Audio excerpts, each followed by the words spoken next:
Dostlar salam. Sizə Afrisonun aktuatorunu göstərmək istəyirəm, amma bu elə belə aktuator deyil.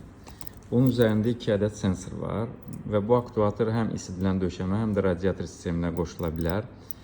Sensorların biri geri dönüş xəttinə, biri də gediş xəttinə bağlanır. Bu aktuator xətti tam açıb bağlamır digər aktuatorlar kimi.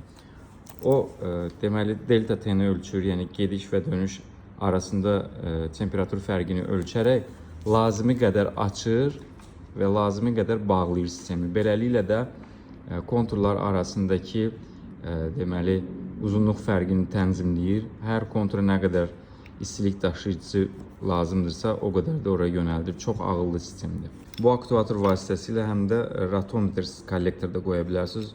Bu aktuator ratometrin əvəzinə hər şey edəcək. Yəni ratometri tənzimləməyə ehtiyac qalmayacaq.